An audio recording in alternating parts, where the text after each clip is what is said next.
Good morning, everybody. I'm Simon Jackman. I'm Professor of Political Science at the University of Sydney, but also, and perhaps more importantly for this morning, the Chief Executive Officer of the United States Study Centre at the University of Sydney. And thank you for joining us again in our webinar series. We've been so thrilled to be able to bring these to you roughly about 2 a week. And turning adversity into a virtue, this has given us an opportunity and indeed an impetus to reach out to speakers and guests and friends in the United States, where typically engagement would mean flying them to Australia at great expense and time. But in this new world of conducting so much more business online, it's allowed us to reach out to individuals with extraordinary careers in government service in the United States, and today's no exception. And I'll introduce Ambassador Wendy Sherman in just a moment, a very special guest today. But as is customary, I will, and if this indeed were a physical event at the university, we would acknowledge country, and we will do so online. But the University of Sydney and indeed the United States Study Centre stands on the traditional lands of the Gadigal people, part of the Eora Nation, and we pay our respects to elders past, present and emerging. And let me turn to today's guest now. Wendy Sherman is joining us from Boston, where it's mid-evening. And we're so thrilled that again, with the technology, we just able to land with the time zone difference between Sydney and the East Coast of the United States. But Wendy is now a professor of the practice of public leadership and a director at the Center for Public Leadership at the K School, the Kennedy School at Harvard University. She is also a senior counselor at the Albright Stonebridge Group. But her career in government service is long and extensive and distinguished. And a brief summary might run as follows. She served as a Undersecretary of State for Political Affairs. But critically for today's discussion, during the Obama administration, she had 2 very big jobs serving in the Department of State, and that is really running the North Korea policy desk and negotiations with North Korea, but critically also running point on what's now, the Joint Comprehensive Plan of Action, the so-called Iran nuclear deal, as it's sort of come to be known in the lay public. Enormously important tasks and enormous accomplishments chalked up under Wendy's leadership during that time in government. She's the author of a book summarizing lessons learned from her time in government service called Not for the Faint of Heart, Lessons in Courage, Power and Persistence, and that was published in 2018. And joining me today to help with the moderating duties is our own non-resident fellow, Bruce Wolpe, who's joining us from, I think, a few suburbs away from myself here in Sydney this morning. Good morning, or good evening, as the case may be, to Wendy and to Bruce. Thank you for joining us. Thank you, Simon. Thanks. So, Wendy, terrific to have you with us. Like, as I said in the intro, this is just adversity and finding virtue in the middle of it.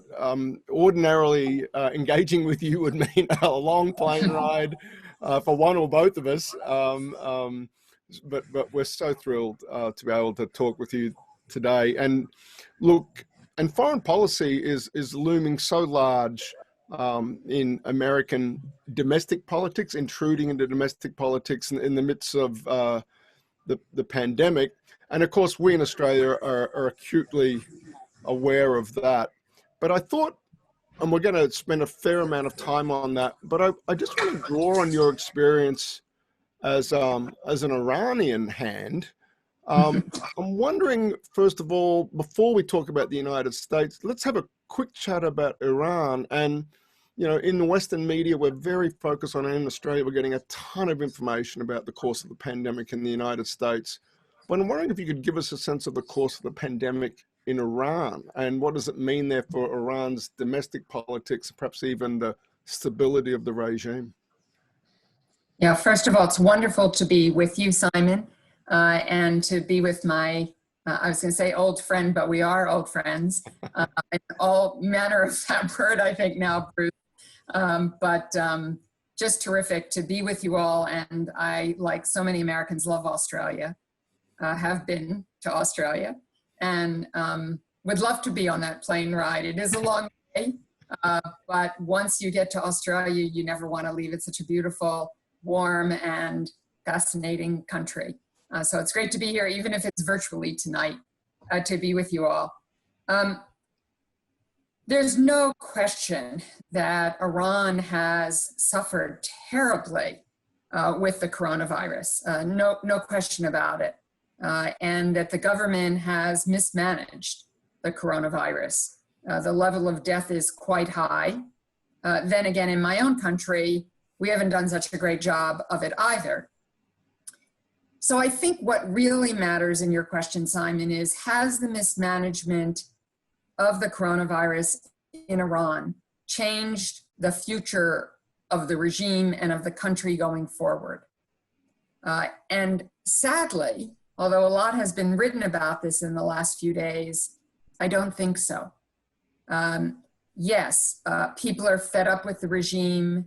Yes, people are fed up with the economic situation because the sanctions under Trump are quite onerous, have really taken an economic toll on Iran. And even though they're not allowed to sell oil, they try to sell oil, but the price of oil has been so low, it hasn't really helped their economy in the ways that they had hoped it would. So yes, they're tired of the regime.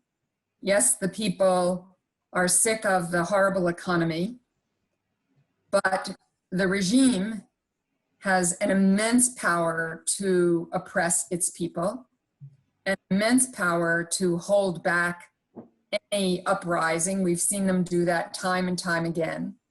And what we're seeing them do now is what they usually revert to, which is to talk about America, the enemy, and death to America, which brings the country together in a nationalist kind of way, even at the same time they wish that their country was other than it is. Where are we in the electoral cycle, such as it is in Iran, and how is that perhaps relevant to the intersection of, in the US, right? Of course, it's rather obvious, the intersection of the pandemic set against the political calendar. Is there a parallel dynamic in Iran at all? There probably will be some dynamic, though their presidential election is in 2021. Rouhani, who is the current president, has served his 8 years. You can only do 2 terms in Iran. But it's also important for people to understand, if they don't, and I'm sure many of your listeners do, that you don't just get to run for office. Right. You have to be approved, to be on a slate of approved candidates for president. That approval comes through a council of Islamic clerics approved by the supreme leader of Iran. So I think this will be an important presidential election, one, because there is not going to be an incumbent. Ahmadinejad, in fact, may run again. Wow. But it's also important because the supreme leader, who's 80, has been thought to have been in ill health for quite some time, though he has beat the predictions many times about his health.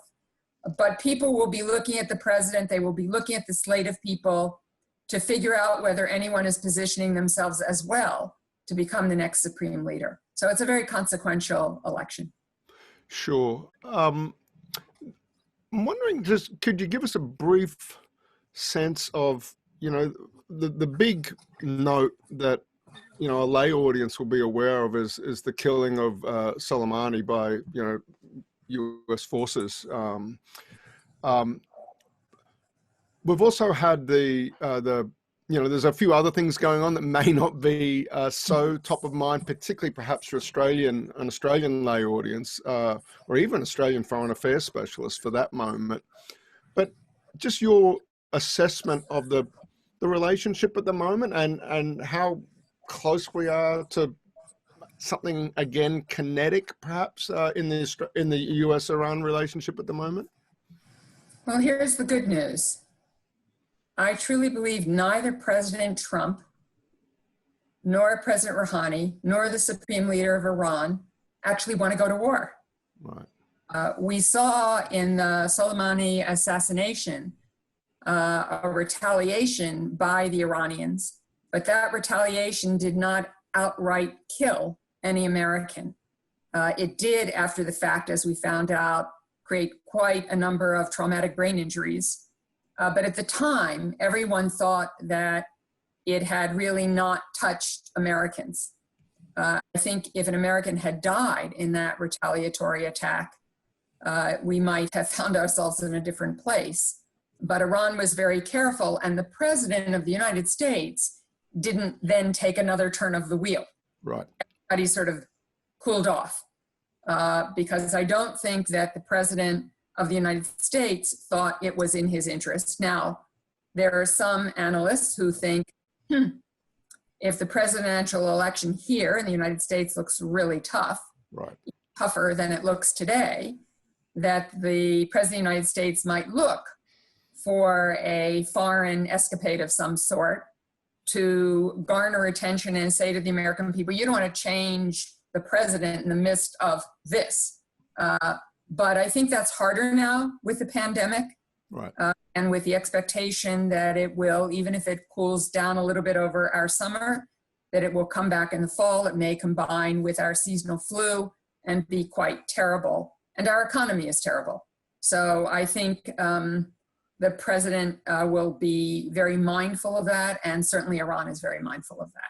Doesn't mean we can't get there, but the good news, I don't think the leaders want to get there. Sure.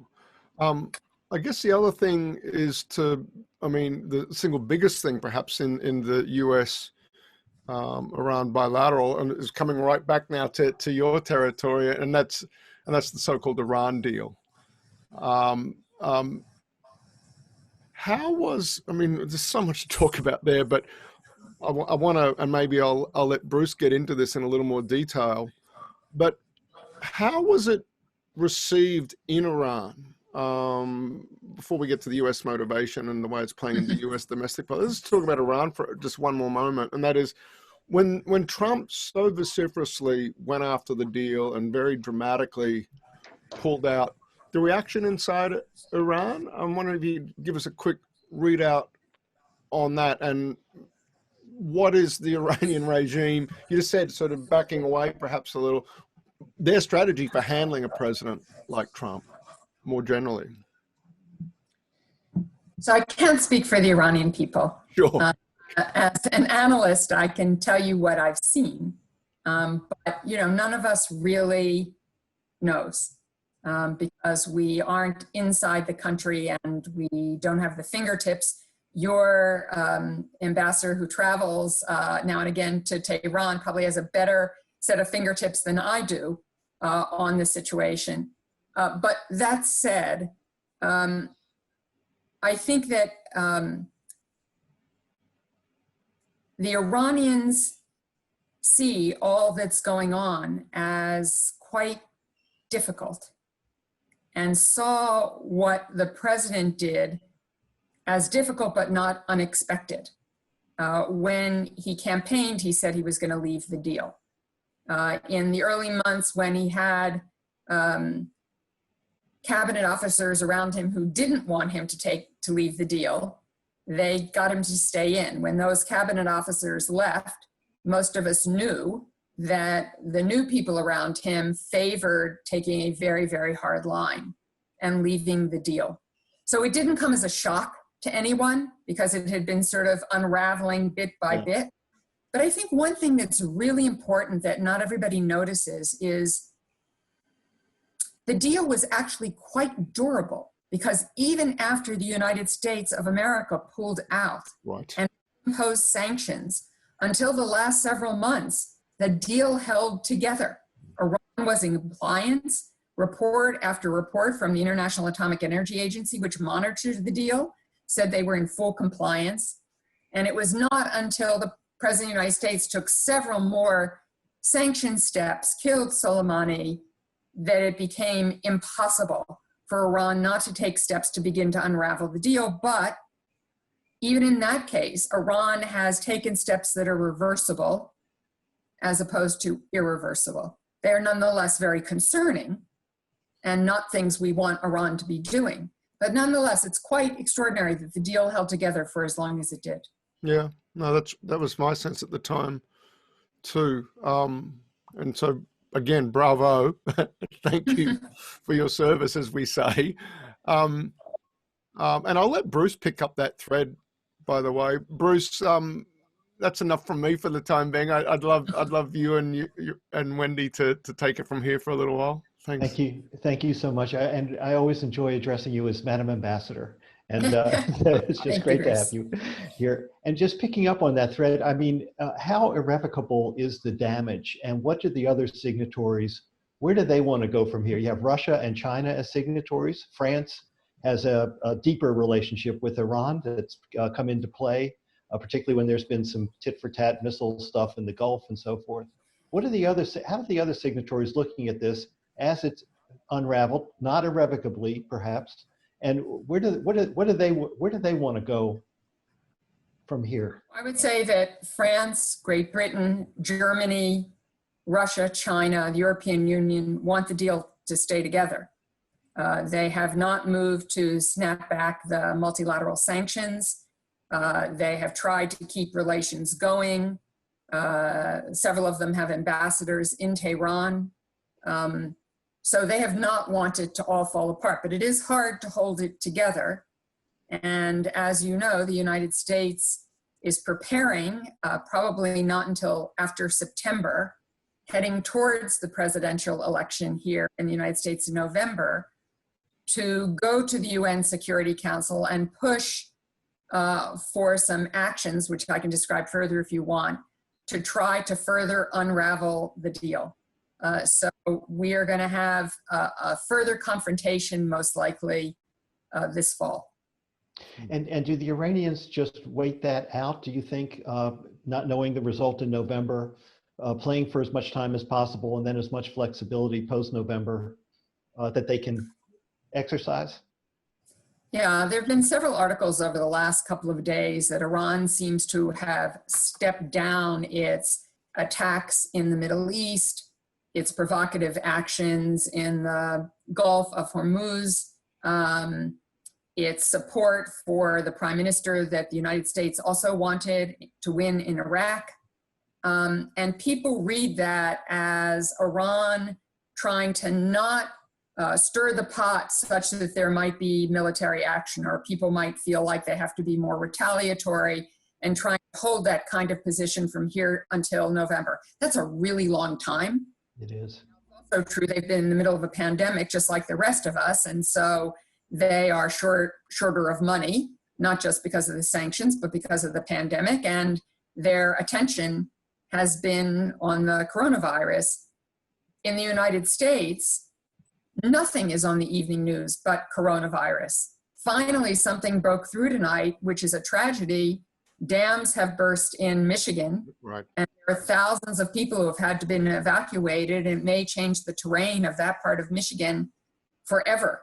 It's so much water. And that finally is a story that got in above the coronavirus, but only because Michigan is suffering as it is with the coronavirus, and now they're suffering with another disaster.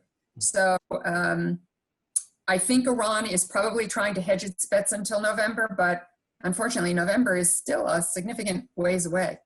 It is, and you know, we all have a stake in this, and there can be miscalculation where things suddenly Absolutely. get out of control. So and Australia is not a signatory, but has been supportive of the JCPOA. What's your message to countries like Australia as they watch this with concern as it's unfolding? Oh, goodness. I wish there were a simple answer to that. Of course, support the Europeans, Russia and China in trying to hold the deal together. Try to impress upon the President of the United States that he should hold steady. He's got better things and more things to pay attention to. Right now, his numbers in the election, there's a new poll out today that has him nearly 10 points down nationally. Of course, in our system, it matters which states you win because of our electoral college, but even in states that he won last time, he is in some serious trouble. And this will, our presidential election, as I think yours is to some extent, though you have a bit more of a parliamentary system, is a referendum on the incumbent. So Australia is important to the United States. You all have maintained a fairly decent relationship with President Trump. And so urging him not to double down and risk war would be a good message. I think it's one that should be heard. Israel and Saudi Arabia have been very hostile to the JCPOA from its inception. I remember I was, when Netanyahu came to Congress and addressed the House of Representatives without the foreknowledge of the White House and the President of the United States, I thought that was just a shocking development as far as how diplomacy was being exercised. The Saudis have been very hostile to it. Sometimes you wonder whether Saudi Arabia wishes the Americans would fight to the last American to take care of Iran. But what's your view of where those countries stand today, looking at the Gulf and the array of forces and the balance of power in the Gulf and the Mideast today, and whether they have also dialed back, as Iran and the United States have, from being more confrontational? What's your reading of where they are? My reading is that everybody is first and foremost absorbed with their own internal problems. The price of oil hit Saudi Arabia very hard. They're trying to figure out their way out of that. They have a very strong friend in President Trump, made his first trip as president to Saudi Arabia. As you know, may have heard, the Secretary of State is now embroiled in a bit of a set of problems because he wanted the Inspector General of the State Department dismissed, which the president said he would do at Secretary Pompeo's request. And it is speculated that part of what the IG was doing was looking at Pompeo using emergency authorities to sell weapons to Saudi Arabia, even when Congress did not want that to happen and passed a law for it not to happen. So Saudi Arabia, I think, feels like it has, the United States has its back. The Trump administration does anyway. But it has been absorbed, I think, internally with some economic problems with its own trying to, do an IPO with Saudi Aramco in the middle of a pandemic and an oil price depression. It's a little tough. Israel obviously has been completely enmeshed in its election politics, finally putting a government together. We'll see how long it lasts, trying to make decisions about what it needs to do vis-a-vis the Palestinians. So they have a lot of internal politics, but neither is a friend. I should have also mentioned Saudi Arabia, of course, was very deeply embroiled and still is in a horrific war in Yemen, which was taking up its resources and attention. I think to the detriment of Saudi Arabia in the long run, quite frankly. Horrible, horrible catastrophe in Yemen, a human tragedy of immense proportion. But neither Saudi Arabia nor Israel supported the Joint Comprehensive Plan of Action. That was true of most of the Gulf Arab states. Oman took a more neutral or supportive decision in support of the JCPOA. They've often played that role between the Gulf and Iran. But I have to tell you, Bruce, Simon, and viewers, that during the Iran negotiation, I met with the Gulf Arab states before and after every negotiating round. I met with Israel in secure circumstances. They knew every single piece of the deal. And the professionals, particularly the professionals in Israel, all thought that what we were doing was the right thing. The prime minister made another choice and another decision, and he's the prime minister and he gets to decide what's in the best security interest of his country. And he decided that this deal was not in the best security interest of his country, and I respect the decision he made. That is really, really interesting. And just playing out that criticism a little bit, there are a lot of those who criticize the deal because it would lapse, later in this decade in certain respects. free Iran to resume some nuclear programs under some circumstances. And it didn't change Iran's support for terrorism in the region. And that is the rap against the deal from those who oppose it consistently. It's potent criticism. How do you respond to that? I agree that we have not dealt with state sponsorship of terrorism. We have not dealt with the human rights abuses. We have not dealt with the people who are imprisoned in ways they should not be in Evin prison in Tehran. We have not dealt with the arms sales all around the world. We have not dealt with a lot of the malign behavior of Iran. But I believe President Obama made the right choice that we focus on ensuring that Iran not get a nuclear weapon. Because if Iran got a nuclear weapon, their ability to project power into the Gulf region to threaten Israel would be profound. And unless we got that off the table as a threat, we couldn't use all of our remaining sanctions, which were enormous and extensive and effective, to deal with all of these other issues. Secondly, people say, why didn't you just negotiate all of it together? Well, there's several answers to that. One, Iran didn't have the authority to negotiate everything else. Two, if we had negotiated everything at the same time, we might have ended up with the middling middle on everything. Mm-hmm. So Iran might say, I'll give a little less money to Hezbollah, but I want to use more advanced centrifuges in my nuclear program. So we might end up not have undermining their capacity to get a nuclear weapon and ensuring they wouldn't obtain a nuclear weapon, and we wouldn't have taken care of the state sponsorship of terrorism. I believe that if Hillary Clinton had been president and not Donald Trump, and the JCPOA would have continued, we knew from discussions we'd had with the Iranians that we could then have talked about all of these other issues. We never took off the sanctions on all of these issues. We could have worked strategically with our partners to use them to push back on all of these other issues, and at the same time, having ensured that Iran never obtain a nuclear weapon. It's just so interesting. And before the negotiations really gelled and became so intensive, it was really almost a month-to-month moment of truth as to whether Israel would have taken a unilateral strike against Iran. And I think they came very, very close to it on several occasions. And the fact is, even though we had a deal and now it's been in retreat, the sense that there's an imminent military strike by either Israel or Saudi Arabia against Iran does not exist right now, which is, I guess, some comfort in a very complex situation. I really want to ask, let's turn to November and the US election. I really want to ask what's going to happen with respect to the US and Iran if Trump is reelected. What happens in 2021? It's a really good question. I can't speak for Donald Trump either. I'm not asking you to. The Iranian people.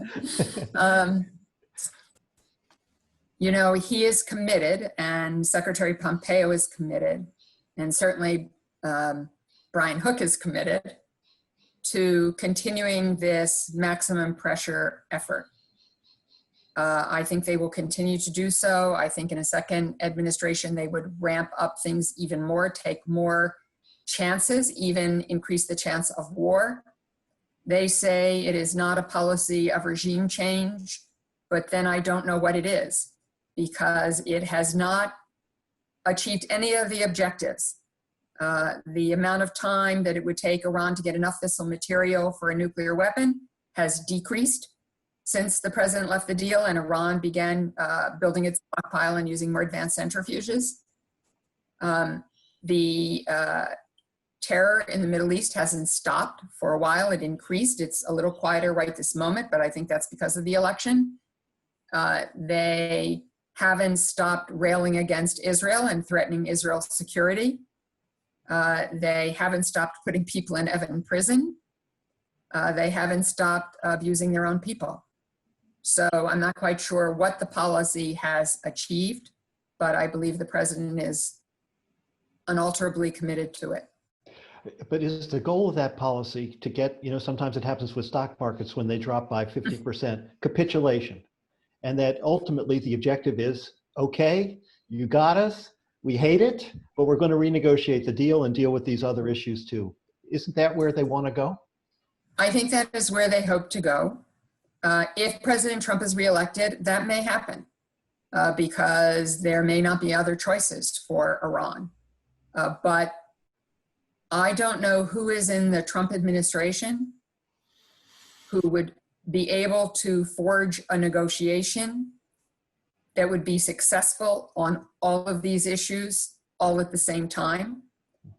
I think that if if Vice President Biden is elected President of the United States, every one of us knows there has to be a follow-on agreement. The Joint Comprehensive Plan of Action, after all, is a few years old now. And most arms control agreements have a follow-on agreement. And this one will need a follow-on agreement as well. It will not be enough to just return to the status quo ante. We have to get there to cool everything out. But then we will have to have a follow-on agreement and a dialogue agreement to address some of these other issues, if not all of them. And that's what you would expect President Biden to do if, in fact, he wins in November, and try and find ways and means to restart that process. Yes, I believe he would.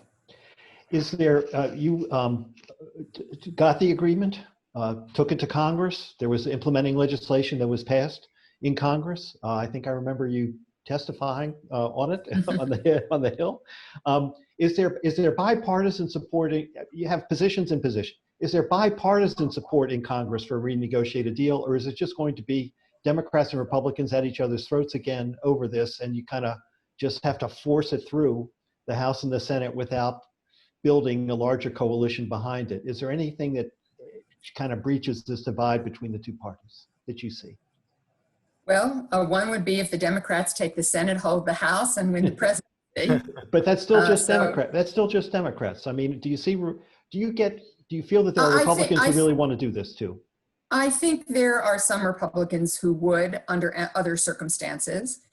I think that because Vice President Biden knows the Congress as well as he does, he can build on some relationships to try to see where we can go together. I think he's very committed to trying to build bridges in our country and find those places where we can work together. It's not that there's been nothing. Democrats and Republicans agreed on sanctions on Russia. Democrats and Republicans agreed to stop arms sales to Saudi Arabia. Democrats and Republicans both want the Yemen war to be over. Democrats and Republicans both want to find a way to have a negotiated withdrawal from Afghanistan.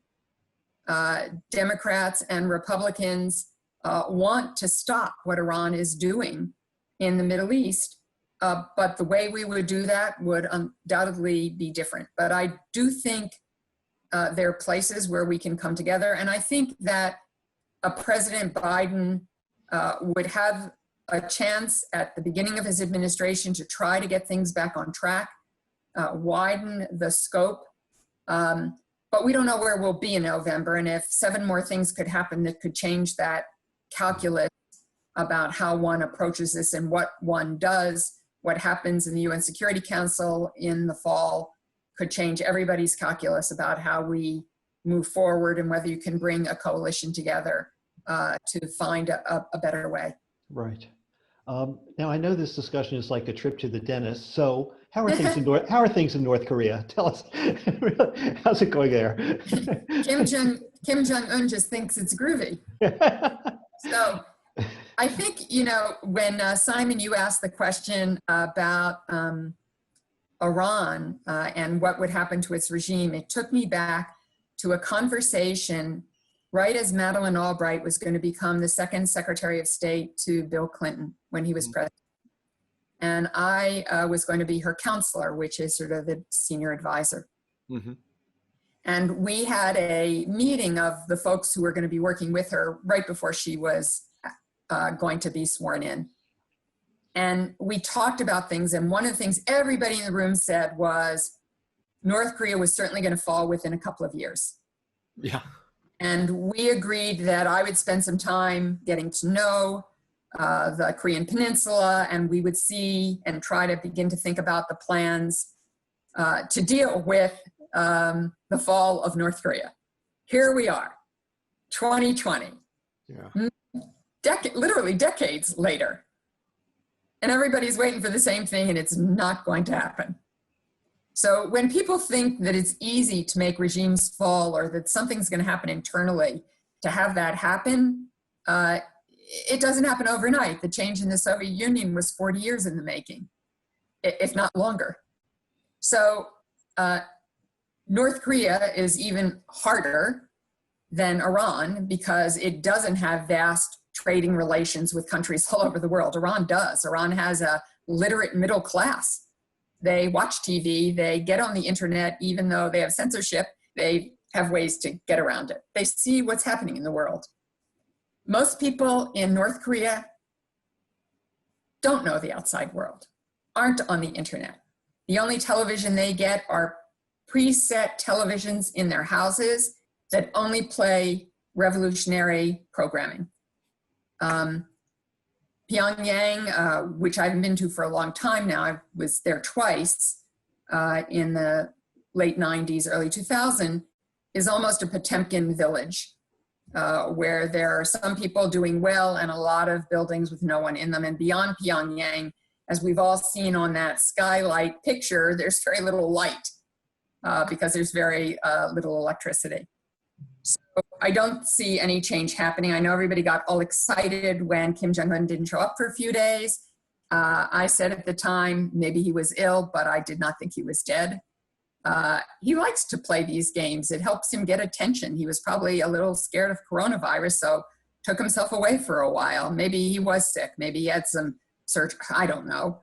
But it doesn't matter. He does this in part to gain attention and control and play the puppeteer with the rest of the world, and he does it quite well, actually. I don't want to go on forever, so let me just add, I supported President Trump having his first summit. I thought we tried a lot of things. Why not try this? These were both men who believed they were the only ones who counted. So maybe they could count for each other. But I also said that President Trump needed to go there with a negotiating team ready to get down to work, with a strategy, with a plan. And of course, there was none of that. And 3 summits later, there was still none of that. Steve Biegun, who's the special envoy, really capable professional, really capable, has tried very hard, but the president really wants it all happening by him. And that makes it very difficult to do. So now we have a North Korea with many nuclear weapons and the means to deliver them. Very scary. That's what I was going to ask. Are we better off or worse off for the diplomacy that's been undertaken, the 3 summits, the meetings and so forth? Are we better off today than we were 3 years ago? It is true that North Korea has not tested a nuclear weapon. That's a good thing.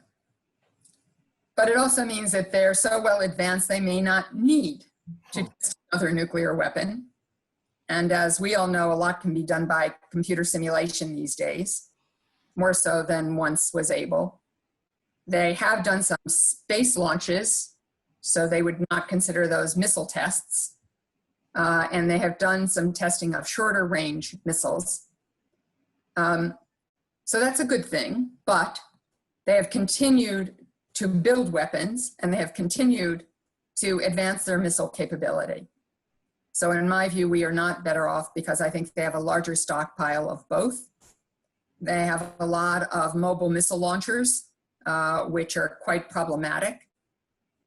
So I think we're in a very tough place. And because of the complicated relationship that the United States has with China right now, which Australia understands extremely well, and the difficult relationship between Japan and South Korea, the stars are certainly not aligned for those of us outside of North Korea to come together to try to forge a solution, and President Trump prefers bilateral action under any circumstances anyway. So not promising. You met with Kim's father, Kim Jong-il, in North Korea. And I'm Mhm. curious as to whether, and so you took, I guess, some measure of the man and what he was capable of doing and perhaps not capable of doing, as imperfect an impression as that might have been. And then you've seen Kim Jong-un in action and so forth. How do you rate the son against the father? Do you see wider horizons with the son than you did with the father? Perhaps a little bit. Kim Jong-il, you know, I spent with Secretary Albright maybe 12 hours with him. Smart. He knew the subject matter. He was transactional. I think a deal could have gotten done. We'll never know. The Clinton administration ran out of time. Kim Jong-un has tried to model himself more after his grandfather, which is in some ways a larger presence. His grandfather is the founder of modern North Korea. He was ready to deal with the United States. I believe there would have been a summit, but he died suddenly. But he did agree to the 1993-4 framework agreement, which did keep North Korea from building nuclear weapons for a decade. There were no nuclear weapons, no long-range missiles during the entire Clinton administration. So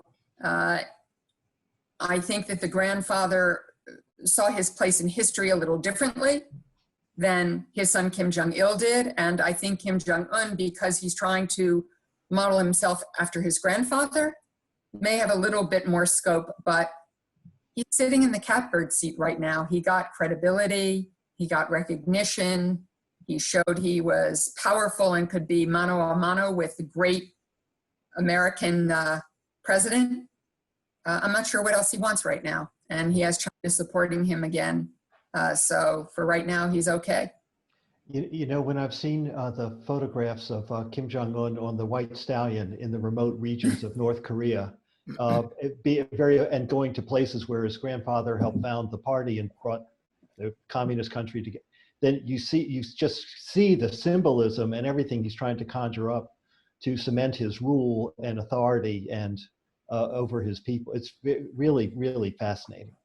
Right. No one should doubt though that Kim Jong-un is utterly ruthless. He killed his uncle. He killed his uncle. He killed so many people. In 2 weeks after being made the leader of the country. So he is ruthless and brutal. Yes, and his brother, half brother, anyway. Right, assassinated in Malaysia. Yes. Yeah.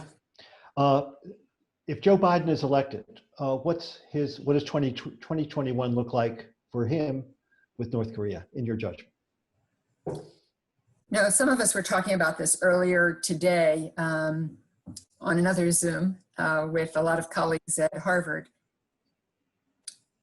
I think one of the interesting things for all of us who care about national security and foreign policy and the security of the world is there are all these hotspots, but they've all disappeared from the view of people in their day-to-day lives because people are understandably and appropriately consumed with whether they're going to have a job, whether their kids can go to school, whether it's safe to go outside. I haven't seen my grandsons since our lockdown. I hope that changes sometime soon, but the unemployment in our country is profound. The recovery in 2008, 2009 took easily a decade. Some people estimate this will take much longer. So although I believe that President Biden believes in smart and tough engagement, even with people who are adversaries, he is going to be consumed first and foremost with the American economy, as most countries are. And I think that all of us have to think about what our countries are going to do differently. Is everybody going to try to pull their supply chain inside their own country so they aren't reliant on another country if there's a pandemic or environmental disaster? How are we all going to deal with China, who has tried to fill the vacuum as the American president has pulled out of multilateral organizations. What just happened at the WHO, I find so disturbing. So I think the world is going to be different in the wake of this pandemic, at least for quite some time, because of the economic impact and how people will react to that, what jobs will become important, how we will innovate our way through this. I think people are going to feel very differently for quite some time. Thank you so much. Simon, back to you for some questions from our viewers. Sure, thank you.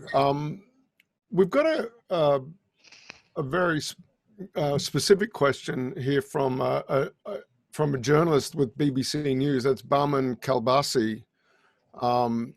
And we touched on this just before, Wendy, and it's about where would a Biden presidency land on an Iran deal. And so the question runs, do you believe the Biden campaign is slowly walking back Biden's promise to rejoin the nuclear deal with Iran if Iran goes back to full compliance? And I'm quoting, in the last 72 hours, Mr. Blinken, top foreign policy advisor, Mr. Biden, has offered curious phrasings like time has passed, Biden will look to build a stronger agreement if Iran returns to full compliance, or quote, if Iran comes back into compliance, we would use that to build a stronger, longer platform.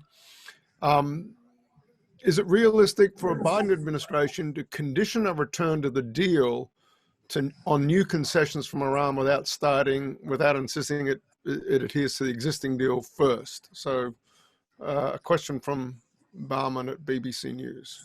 Thanks. Well, I would listen very hard to what Tony Blinken says. He's just fantastic. And he has worked with Vice President Biden all the way back to when he was a senator and chairman of the Senate Foreign Relations Committee. Tony was counsel to the committee. He's incredibly good at what he does. And his last position was Deputy Secretary of State. Before that, he was Deputy National Security Advisor. So he's quite knowledgeable, and he knows the Vice President exceedingly well. I don't think Tony's comments, and I don't in this instance speak for Vice President Biden, though I support him. What Tony said is not so different from what I said, sure, which is it's not enough to just go back to the status quo ante. It's not. The deal's gone on for too long. The circumstances have changed. The world has changed. There has to be more here. What the sequencing is, I think you have to wait until you're in office. You see whether you can rebuild your alliances and relationships, how the world is, what your fingertips are for the situation, and then figure out how to best sequence moving forward. So I think to try to decide today exactly what those chess moves would be foolhardy. No good negotiator should do that. Just sticking with Iran for a little bit longer. Some of our students from the University of Sydney are on the chat today, or on the webinar today. James Burns asks an interesting question, and that is, how do you make something like the JCPOA more, an interesting form of words here, ideologue resistant? Is there? And look, I'll throw that to you as is. I want interested in your answer. You know, all through the negotiation, my Iranian counterparts, knowing we were approaching a presidential election, said, "How can you assure me this deal will stick?" And I said, "How can you assure me the deal will stick? How can you assure me that President Rouhani will be reelected? How can you assure me that the Supreme Leader won't change his mind?" Which he did several times during the negotiation. So a deal is only as durable as the contents and the strength of the deal. And so the fact that it lived for quite some time after the United States of America pulled out shows the durability of the deal, and that it wasn't about ideology, it was about compliance. And it wasn't ever about trust. It was perhaps about gaining some respect for each other, but it was never about trust. Iran doesn't trust me. I don't trust Iran. We tried to understand each other's interests and tried to deal in a way that ensured that Iran would not obtain a nuclear weapon. So I don't think you can ever make something foolproof. Times change. Australia throws out one government and brings in another. One hopes for some continuity, but you don't always get it. And, you know, we've all long had this fantasy that national security and foreign policy ends at the water's edge. It's just not true. Yeah. Yeah. That's great, and I get the sense you're a little classroom hardened. It was a great response to a great student question. Well done. Great student question. Yeah, it was great. Gordon Flake, who is the CEO of our sister center out in Perth, and I'm sure, Wendy, you know Gordon from his time. I do. Right? Yeah. He's great. Yeah. Running the Mansfield Center in a career-focused shop in Washington before he came to Australia. Gordon's got two questions in. I think we've already dealt with one, but let me ask his second question that he's logged in real time today, and that is, even before the famous Axis of Evil speech from George W. Bush, there seems to have been, Gordon's words, a strange cosmic bond between Iran and North Korea. Does that continue post-Singapore and post-US withdrawal from the JCPOA? Oh, I don't know. Maybe there's a cosmic bond, Gordon, but I think they're both fully absorbed with their own issues and their own problems. You know, one of the unfortunate things about, in my view, President Trump's approach is that the United States too often ends up isolating itself rather than isolating others. And because the president prefers bilateral, not multilateral, not alliance building, which comes with a lot of alliance management, it leads to strange bedfellows. So we see Iran and Russia and China, and perhaps even at times North Korea, doing things together. It's not because they love each other. The mistrust among them is quite high. It's just because they find some common interests, and sometimes that common interest is anything but the United States of America. So it is one of the real, I think, consequences of President Trump's approach to national security and foreign policy. Right. Relatedly, might be a good segue to a question from Penelope Nelson. And Penelope asks, will the US ever recover civility in foreign affairs? And then, quite pointedly, Penelope's question, not mine, how embarrassed are professional diplomats of the conduct of US foreign policy under the Trump administration? I think it's very hard. I think, you know, when the Trump administration got going, probably once a week when I was living in Washington, I'd have somebody who called up or came over or wanted a cup of coffee and said, should I stay? Should I stay? And I urged everybody to stay as long as they possibly could, because we needed their expertise, we needed their institutional knowledge, we needed them to try to help President Trump and his cabinet and his political appointees head in the right direction, even when it was hard. But I said to them, if it ever gets to a point where you just ethically cannot, as many have done in the past, the famous diplomat Dick Holbrooke, may he rest in peace, and Tony Lake, who became Bill Clinton's national security advisor, were both Foreign Service officers, but left the Foreign Service over Vietnam. So there are times when one leaves. When I was the Assistant Secretary for Legislative Affairs and had to go sell the Clinton foreign policy up on Capitol Hill, we were, you know, trying to figure out what to do in Bosnia. Very hard sell up on the Hill, particularly since Bob Dole at the time thought we should be intervening, as did George Mitchell. So both Republicans and Democrats thought the administration was wrong in its approach. And I was getting to the point where I was going to tell Warren Christopher, the Secretary of State, I'm not sure how long I can do this. And then I saw, now it's been declassified, the photograph of Srebrenica, the mass grave. And I walked down to Christopher's office and I said, Mr. Secretary, I cannot go up to Capitol Hill and sell this policy after seeing this. He had come to the same conclusion, as did the President of the United States. The photograph was declassified, brought to the UN Security Council, and everybody knows the rest of the story. So this is very tough, and everybody has to make their own personal decision. The worst part of all of this is that 60% of the senior Foreign Service have left the building. They've either been pushed out or counseled out or retired. A lot of young people are not going into the Foreign Service. The number of applications are down. And I urge any young American listening to this who's interested, join the Foreign Service. You're not going to be doing high policy when you first get in. You're going to learn your craft, and times will change. In my view, I hope Joe Biden becomes president, and by the time you learn your craft, you'll be in great shape to help deliver policy in a reconstituted and re-energized national security apparatus. Thanks for that answer to that question. Finally, from me, this will probably be the last question of the morning. We've been talking about Iran and North Korea, foreign policy challenges that you walked in, and just then we referred back to Bosnia back in the Clinton administration.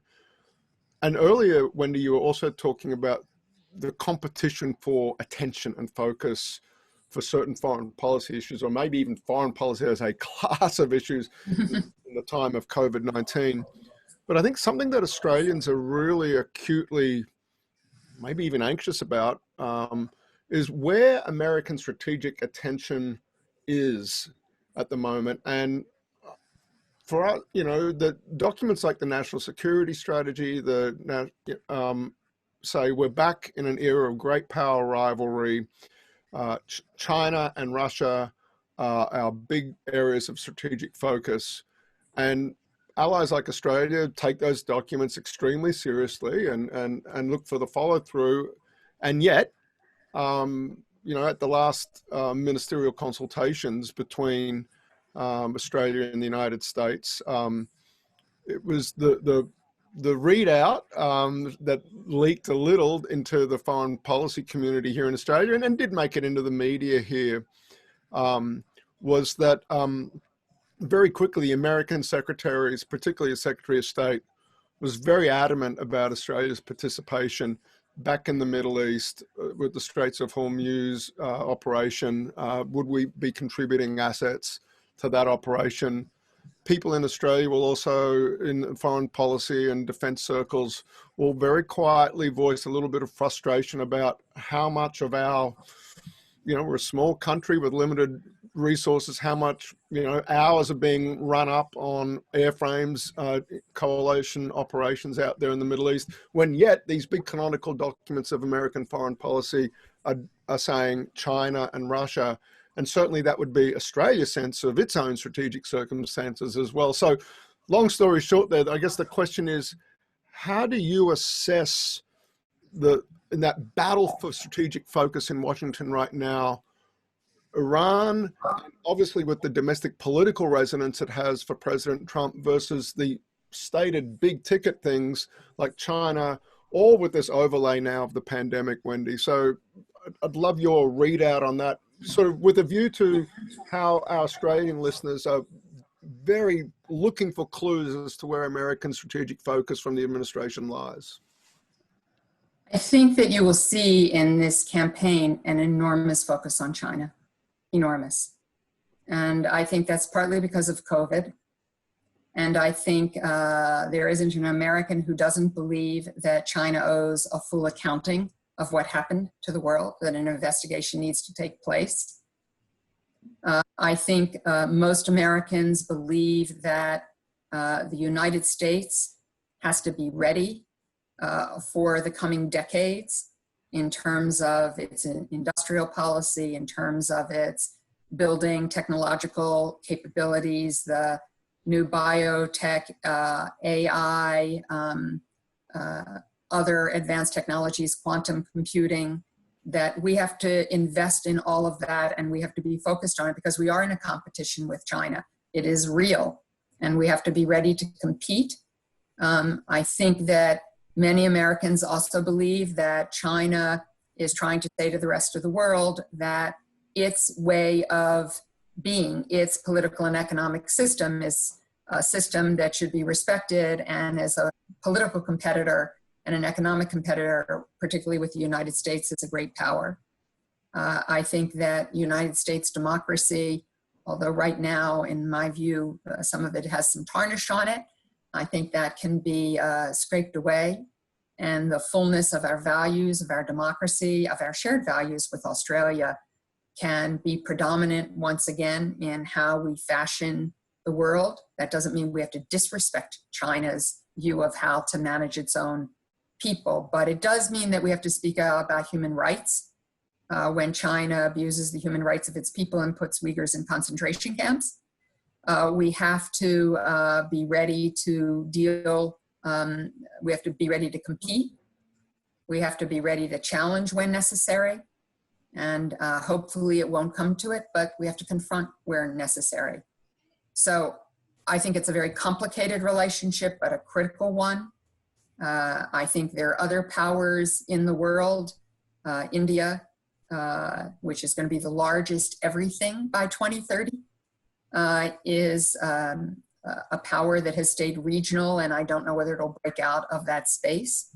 But I think you will hear an enormous amount about China. I think you will hear two very different versions and visions by the President of the United States and by the Vice President Biden.